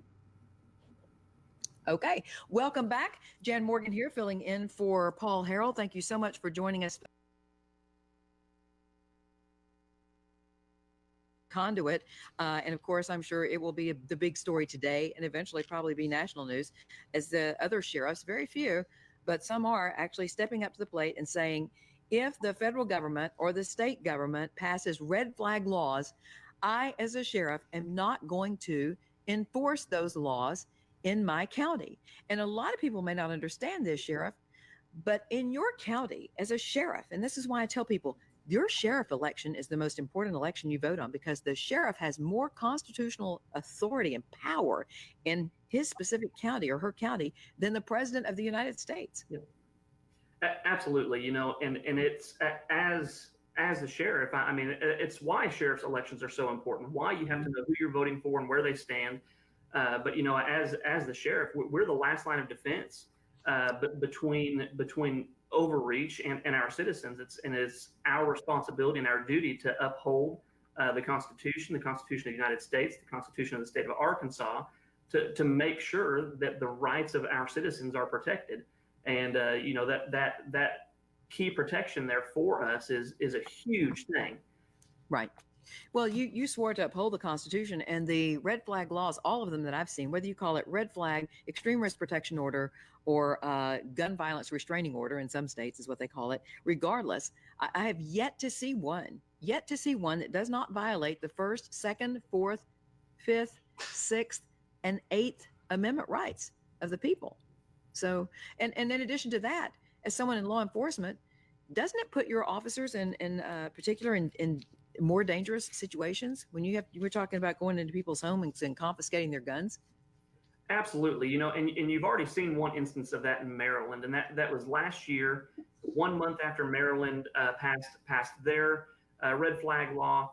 They get a petition. The police go and they knock on this guy's door at 5:30 in the morning. He opens it with a gun, as most of us, especially here in Arkansas, would at 5:30 in the morning. You know, the police say, well, look, hey, this is what we're here for. And as soon as they say, we're here to take all your guns from you, a struggle ensues and they kill him. But that could have just as easily been a death the other direction. And it is obviously neither of those deaths are a good thing. And it is, I think, even more multiplied in a state where, you know, in a rural county in Arkansas, which is what Cleburne County is, everybody has a gun. You know, we deal, I dare say that we deal with more guns in law enforcement in Cleburne County than I did working for 2 different municipalities that were much larger. Because again, it's a rural county. Everybody owns a gun and everybody travels with a gun. And so almost everybody you deal with is armed, which is a good thing. But it is, you know, if we start trying to step in and take those, even with a court order, it's not going to end well. It's going to be very dangerous. So what do other sheriffs say to you? What is their excuse for not wanting to uphold the Constitution and actually support and enforce red flag laws? What is their excuse for not taking the stand that you're taking? I think the biggest issue that we face, and I don't know that it's necessarily specific to sheriffs, but the biggest issue that our politicians use, that a lot of times our general public uses, certainly the left uses it, is the assumption that the police will arrive in time to save you. And if you operate with that as a baseline, then in your mind you can justify saying, well, the police are the only ones that really need to have guns. The general public doesn't need to carry them around because that is what we are for. Well, the truth is we're really good at picking up the pieces afterward. We're really good at investigating cases. We're really good at preventing crime sometimes exactly where we are. But you know that there are not enough of us to go around. Not everybody can carry a pocket cop. And so you as a citizen have to be your first line of defense. And I think maybe that's where some of the contention starts, or the not wanting to step out and say, this is exactly where I stand. Of course, the other part of that too is when you take a hard stand like that, you open yourself up to widespread criticism. And you know, I personally don't like being criticized, and I don't think anybody else does either. But there comes a point where we have to put that aside and say, right is right, wrong is wrong. This is where I stand. Like it or leave it. Do you find that most people in law enforcement, whether it be city police or sheriff's agencies, in general, want responsibly armed citizens to be carrying guns? Widely, yes, absolutely. Most law enforcement that like I said, I've worked for 4 different agencies. Most of the guys and gals that I have worked with are vastly for the Second Amendment. They're very pro Second Amendment. They're very pro citizens carrying guns. They're obviously not pro criminals carrying guns, but they're pro regular law-abiding folks carrying guns. But here's where I think that there is a problem. They may be for responsibly armed citizens carrying guns, but are they for the Second Amendment? Do they understand that it is a right, not a government-issued privilege? Therein lies the whole issue. You know, I even talked to my own sheriff about that here. You know, we've had several discussions about it because, and I've talked to a number of people in law enforcement, and they seem to be of the impression, well, shouldn't we get people trained? Shouldn't we require people to be trained if they're going to carry a gun? Don't we only want people carrying guns who are not felons and are not mentally ill? And well, of course we want people to, but the fact is we don't get to decide that because it is a right, not a privilege. And rights, as you know, and for those of you watching in the audience, if you don't get anything else out of this entire discussion today, I hope you'll remember this. Rights are inalienable. It's something you're born with. A government agency can't give you a right if you were born with it. That's why our founding fathers very specifically used the word right when they were talking about the right to due process, the right to not be subject to unreasonable search and seizure, the right to keep and bear arms, the right to freedom of speech. They're listed as rights, not government issue privileges. And so if a government can't give you a right, then a government can't regulate or restrict a right. And I think that that's where we have this whole divide, this big line between those of us. How much time do we have, Reggie? 10 minutes. Good. Okay. So the big divide between how much law enforcement actually understands regarding a right versus a privilege. But anyway, just some last words from you on this issue, and then I'm going to bring in another one of our guests who is from our local county sheriff's department. So, and you're welcome to stay on board and pipe in on that conversation as well. But final thoughts on this, what do you expect to happen today now that you've come out publicly and taken this very bold stance against it? I think there's probably going to be some wide varying opinions, but probably the biggest thing that you have stressed and that I can stress to all citizens, but specifically to law enforcement and to our military is we took an oath to uphold these rights, and we are bound by that oath, and we have a duty to do that, to follow through on that, to uphold that, and If you say it can't happen, you can look at post-Hurricane Katrina when the military was used to take weapons, knock doors over and take guns out of people's houses. The big push for a long time has been to try and turn really the opinion or the idea that these rights that we have are granted by God and turn them into, the Constitution is a government document written to the people saying that we're giving you these rights, when in reality, the Constitution was written by the people aimed at the government saying, these are our rights. They are given to us by God. They're inalienable, and you cannot mess with them. And if you can just simply change that, change that perception. you make it a privilege. Well, we're trying to educate. Listen, I want you to please welcome our next guest, Jason Lawrence. Jason, thank you so much for joining us. Thank you so much, ma'am. Jason is the undersheriff for the Garland County Sheriff's Department. Correct. And you've got quite an extensive background. You've been through the FBI National Academy, I have, right? yes, ma'am. Yes. Just recently graduated.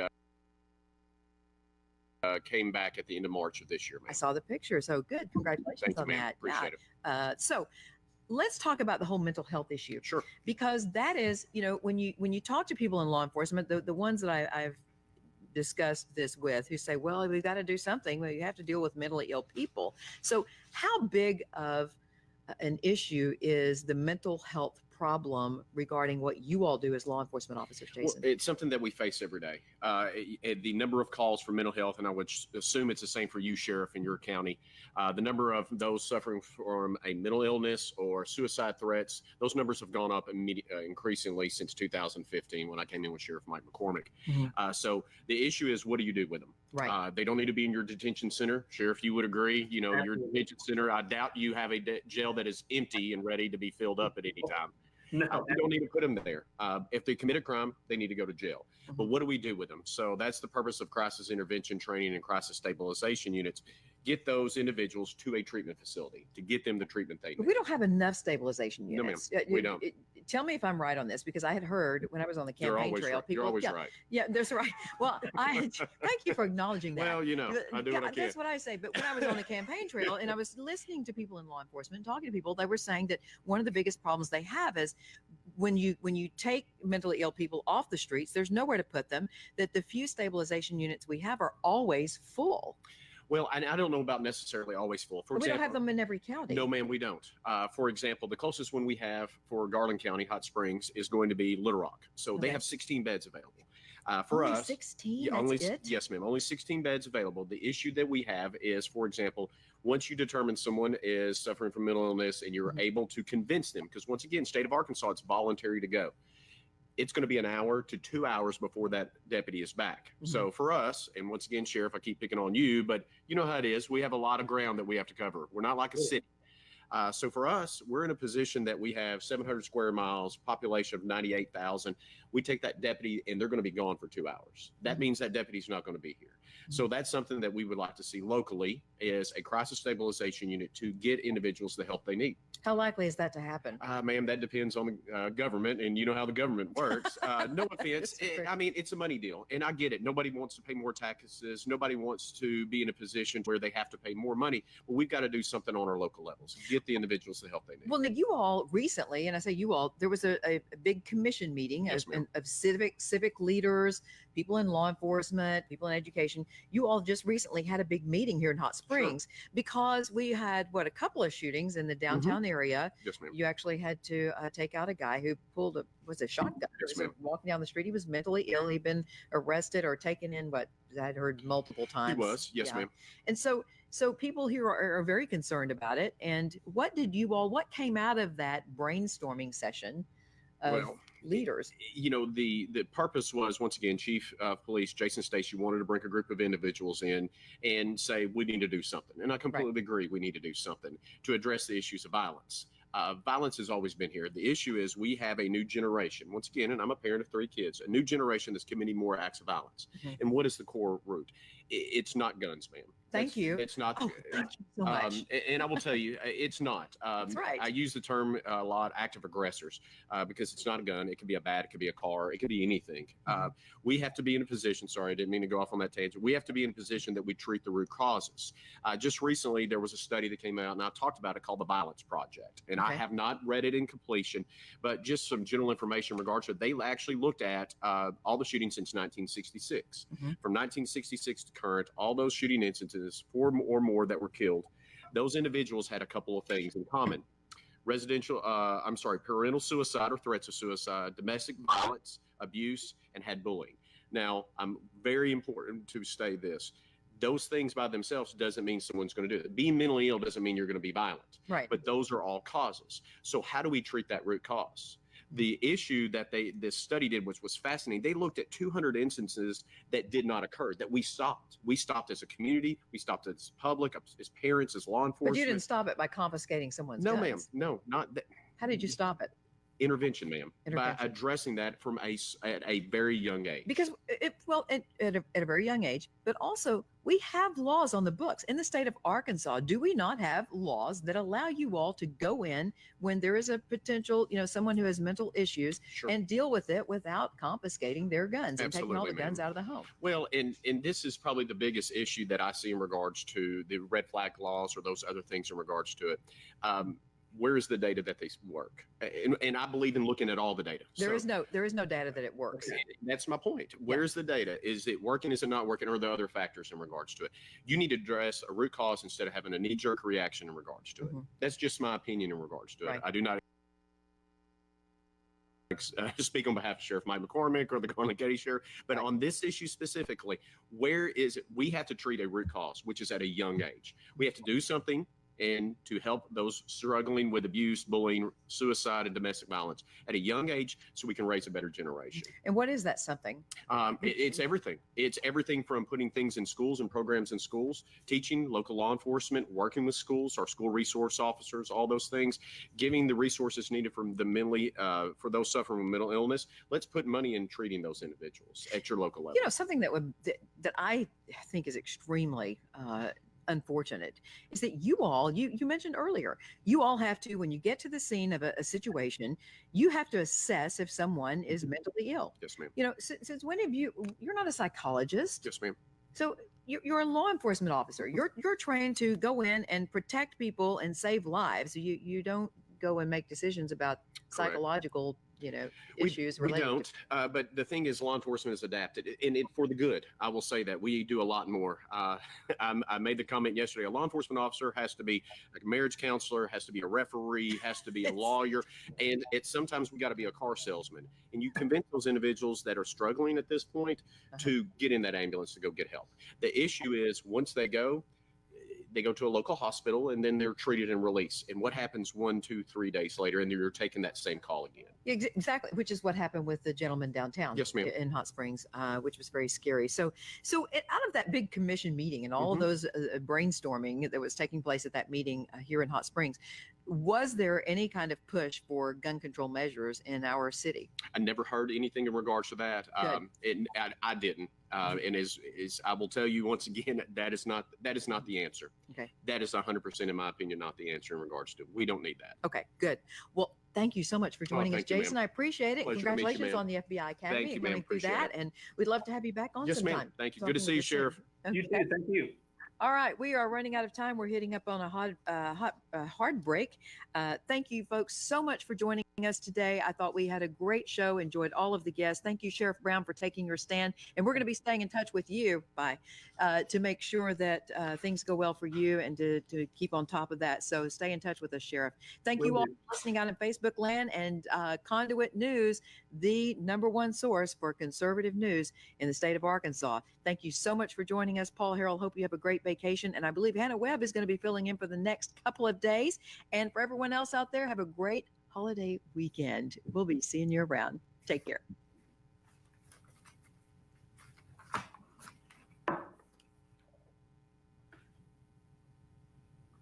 Okay. So, Chris, thank you so much for joining us. We're back talking to the folks in Facebook land. Just wanted everybody to know we appreciate you joining in the threads. I did promise throughout the show that I would put some links to information regarding the topics that we covered. So I will go back and do that after it's over. Sheriff Brown, thank you so much. Listen, I'm really excited about what you've done, and please let's talk about if you've got time this evening. I would like to do a full show with you. We're on a 3-minute break. Oh, so we are coming back? Yeah. Oh, good. We do have some more time. I thought that we were out for good. Well, good. Sheriff, you get to come back on with me. Awesome.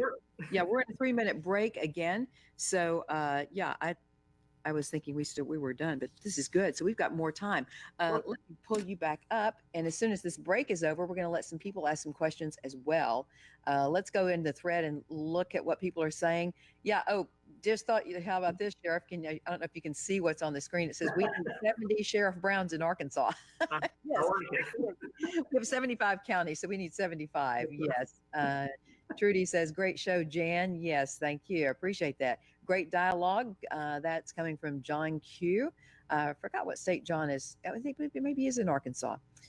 Yeah, everybody keeps saying that. Look at here. There's more. We need 70 more Sheriff Browns. Yeah, early prevention saves lives.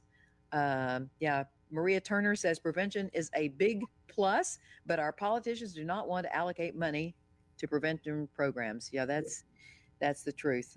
So, it's going to be interesting, Chris, to see what kind of strings are attached to that money that's coming down from the feds. So there's always strings attached. Yeah, always. And I'm wondering what if they just said, okay, we're going to, what if your state government said, okay, we're going to take this money, but we're only going to use it for stabilization units, mental stabilization units. Would you be for that? I think the stabilization units are actually a good thing. We only have plans for 4 right now. And they're going to try and expand at some point, but Cleveland County is not even inside of a catchment area. So as of right now, if we get somebody that qualifies to go, or that we think needs to go to that, we don't have a place to take them. Mm-hmm. And so I think what do you do with them? We do what we've always done with them. If we can talk them into going to the hospital and then talk them into being voluntarily committed, we'll do that. We actually had one here last month or the month before. We called 5 different facilities, and 4 of them turned them down. The first 4 we called turned them down, and the 5th one finally said, "Yeah, we'll go ahead and take them." And when we do that, we got to drive them an hour, hour and a half, 2, 3 hours away. But they're able to refuse them, and so if we don't, we wound up sitting at the hospital with that guy for 5 or 6 hours before we finally found a facility to take him. And at any point during that, if he just decides, I don't want to go, you just get up and walk out of the hospital. Yeah. And that's not good. I mean, it's not an effective way to help. Well, and I can't imagine your agency. How large is your agency? We have people that carry guns. We have 26 enforcement officers. Mm-hmm. 17 of those are on patrol, and then the rest spread out through investigations, court, and everything else. So taking somebody off the street for hours to wait and sit in the hospital waiting for somebody to see if you can get help for someone with mental illness well, you've got some crimes occurring out on the streets. That's terrible. Right. Amazing. Okay. So we are getting ready to come back from the break, and we'll just have Chris, when we come back, we'll have probably about a few minutes. Welcome back. Jan Morgan here, filling in for Paul Harrell. We're in the final segment of Conduit News, the Paul Harrell program. Thank you so much for joining us. And if you are just now coming on board with us, I am talking with Cleburne County, Arkansas Sheriff Chris Brown. And Chris we broke the story last night here at Conduit. And of course, now it's going to be the big story of the day in statewide news. And I expect it to become a national story, because here's what Sheriff Brown has said. He has said that he is not going to enforce red flag laws in his county unless there is such a thing as a red flag law that does not violate the 1st, 2nd, 4th, 5th, 6th, and 8th Amendment rights of the people. So, Sheriff, you told me that you actually had a discussion with our Attorney General about this when they first started talking about red flag laws, and that your feeling was that you weren't going to enforce it. What was her response to that? I think it was an interesting response, and I don't know. I caught her after a meeting, and so it was kind of one of those conversations that happened off to the side in just a couple of minutes, and she may not have wanted to have an entire conversation, but it was her response basically was, we got to look and see what that law looks like, and but if a judge signs off on it, then I may be okay with it. Everybody's entitled to their own opinion. I don't agree with that opinion. I think even if a judge signs off on it, that doesn't necessarily mean that due process has been followed or given. And so I think there's a lot more things to look into there, with that than just whether or not a judge signs off on it. So she didn't look at you and say, "You're crazy. You're going to lose your job." She didn't say anything. She just, but kind of, it was sort of a neutral position is what you kind of felt at that time, right? It was, and that's one of those things. This issue is a really, really broad and complex issue, and sometimes it can be hard to give an answer in 30 seconds why you're for or against it, or why you stand where you stand. So, if it comes down at some point, I hope she comes out on the same side that I've come out on, and we'll just kind of see if and when that happens. Mm-hmm. Okay. Well, I am going to, tonight, we are going to sit and break down the whole red flag law issue. And I'm hoping you're going to join me for that discussion. Yes, you are. Good. Absolutely. Probably around 7. I will post a time later today on my Facebook page. But we're going to really sit down and break down how it actually violates, red flag laws violate each specific amendment right. Okay. We're going to break it down for you so that when I'm talking to you, all the folks out there watching us on Facebook land and all the folks listening on radio, so you'll actually be able to have intelligent discussions with your friends who support red flag laws. Because, Chris, I want to know when people in your community say to you, because as a sheriff, when you stand up and say, "I'm not going to enforce this," I know that you're going to hear from people in your community who are going to say this, and I want to hear your response to this. Well, don't you want to keep guns out of the hands of mentally ill people? And the answer there is we all do. We all want to make sure that people who really don't need to have guns don't have access to them. But at the end of the day, this isn't a gun issue. These mass killings are not a gun issue. It's a people issue. And the left and other people have pushed so hard to say that this is a gun issue, when it's not. It's as a society, we've moved away from God. We've taken God out of everything that we do. And when you do that, you take away value of life, you take away the respect for authority, and you devalue human life to the point that anybody who has even an issue of some kind or something like that, like Undersheriff said, not every person that has a mental handicap or illness is capable of doing this, but certainly there are some people, mental illness or not, that are disposed to this. And when you devalue human life like we have, and you take God out of everything that we have, you make that a lot easier to make that decision. And it doesn't matter if they don't have a gun. There was an Illinois man that had guns taken away from him twice that killed his mother with a sword. So, it's not a gun issue, it's a people issue. And we need to address the correct cause here.